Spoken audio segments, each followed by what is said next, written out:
avec une bêche à l'épaule, avec à la lèvre un doux chant, avec à la lèvre un doux chant, avec à l'âme un grand courage, il s'en allait trimer au champ.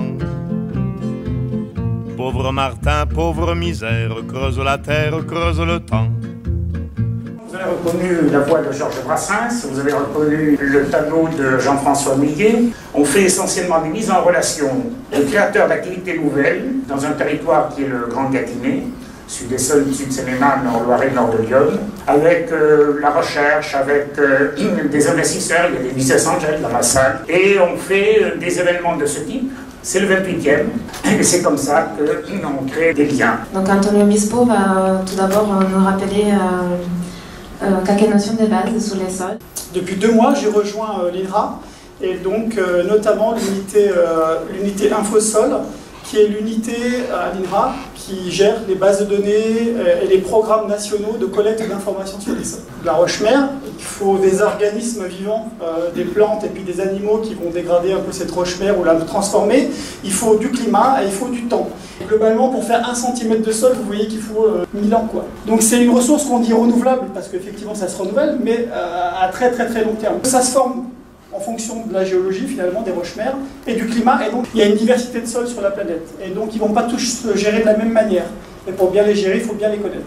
Et donc, il va nous faire des exemples sur l'état hydrique, les pH et notamment les cartes. Je suis chercheur au centre IRSTEA de Grenoble. Je suis également au quotidien au département de géosciences de l'ENS à Paris. Donc on a une initiative internationale qui a été lancée par la France lors de la COP21, qui est l'initiative 4 pour 1000. Donc là, l'objectif, en fait, c'est de remonter les quantités de carbone organique qui sont aujourd'hui présentes dans les sols, de les augmenter de 4 pour 1000 chaque année, de manière incrémentale. Il y a un décret accepté le 28 juin 2016, qui dit qu'en fait, toutes les intercommunalités de plus de 20 000 habitants doivent maintenant faire un inventaire de la séquestration nette de carbone dans leurs écosystèmes, y compris les sols. Donc moi je travaille à l'INRA, je suis chercheur comme Loric, et j'ai plutôt une formation d'écologie et même d'écologie microbienne, donc je vais vous parler un peu de biologie, mais je vais vite aller sur les micro-organismes du sol. Et puis l'intérêt qu'ils peuvent représenter, notamment pour les productions agricoles, parce qu'on en parle beaucoup en France. Alors voilà les fameuses cartes qui viennent aussi de l'unité InfoSol, sauf que là c'est pas des cartes de pédo, c'est des cartes d'abondance et de diversité microbienne. On a travaillé sur ce fameux réseau de surveillance des sols à l'échelle nationale qu'on appelle le RMQS, un réseau de mesure de la qualité des sols. Et on a appliqué nos outils moléculaires, biomasse moléculaire et diversité microbienne, plutôt bactérienne ici, sur tous ces sols. Ça a pris une petite dizaine d'années, mais on y est arrivé. Je vais vous parler de ce qu'on peut faire dans une coopérative agricole. Je suis chargé au niveau de la coopérative agricole d'Arcis-sur-Aube des questions agronomiques, d'innovation et de services. Dans nos chartes de production, dans nos cahiers des charges, eh bien, si je prends la production du blé pour l'U, on retrouve un volet nutrition de la culture. Si je résume tout ce que nous demande le cahier des charges, ben, il nous demande de faire appel à de l'analyse de sol et affiner la valeur du plan de fumure. Et puis, il y a tout le dossier outils de pilotage pour gérer les paramètres environnementaux. Je cultive une exploitation grande culture dans la région de Coulommiers, pas très loin d'ici, à 50 km. La particularité, donc là mon exploitation, ce sont des bâtiments d'exploitation et puis des champs tout autour, un peu de matériel.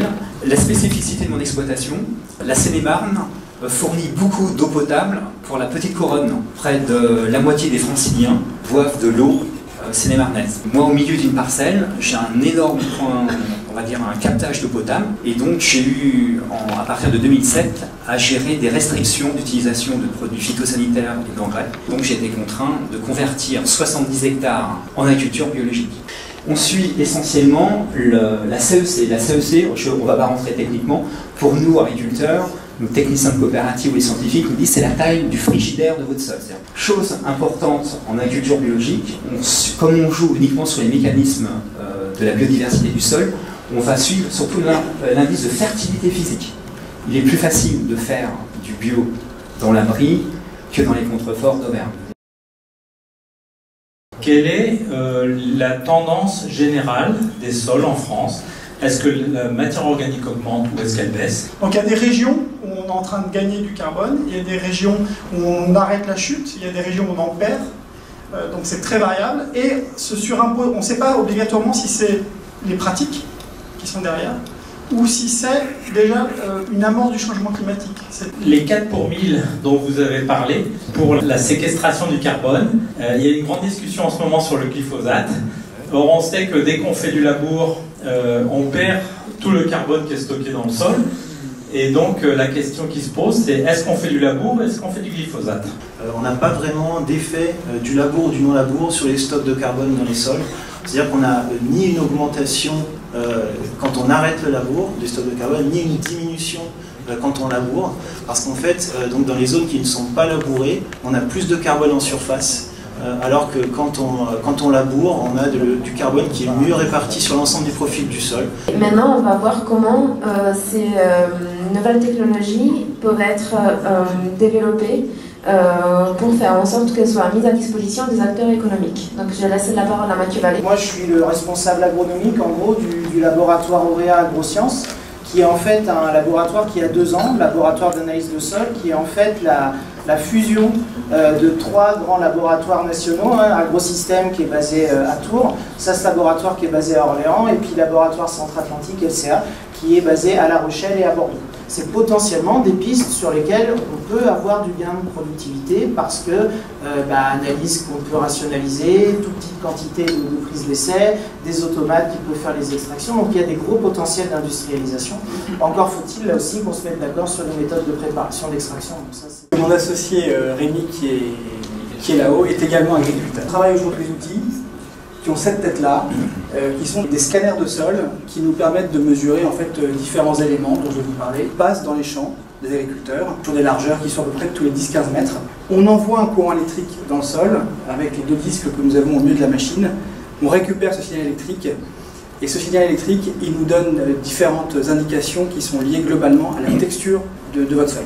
On a également un outil qui est un socle dans lequel on a des lecteurs rouges et infrarouges qui nous permettent de mesurer en continu les variations de la matière organique. On a un système de GPS qui nous permet de géoréférencer l'ensemble de nos points et de mesurer la topographie des parcelles. Maintenant, avec Stéphanie Ferreira, on va explorer les technologies qui sont appliquées autant dans les cultures que dans d'autres domaines. Nous, notre spécialité, c'est l'analyse de l'ADN. Quel que soit l'échantillon de départ, on intervient dans beaucoup de domaines et on a été amené à s'intéresser justement à l'analyse des micro-organismes. On accélère toute cette partie de développement qui est l'industrialisation d'outils.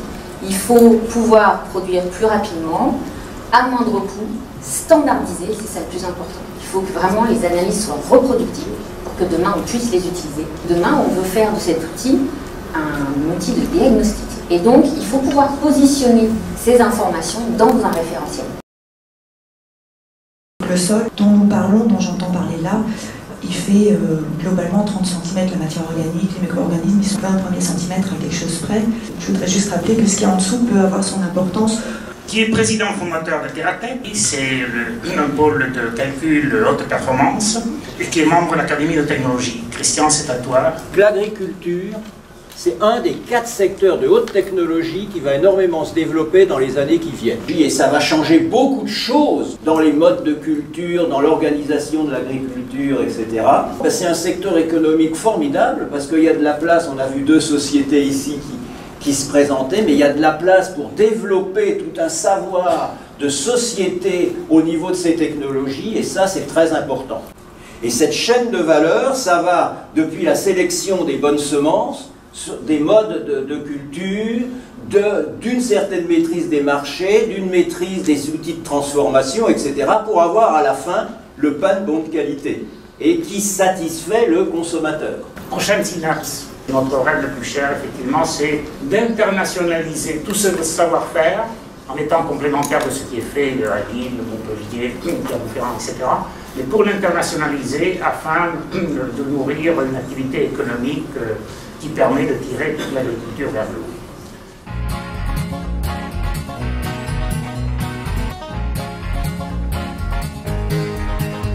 Pour nourrir la planète, y a pas 36 recettes.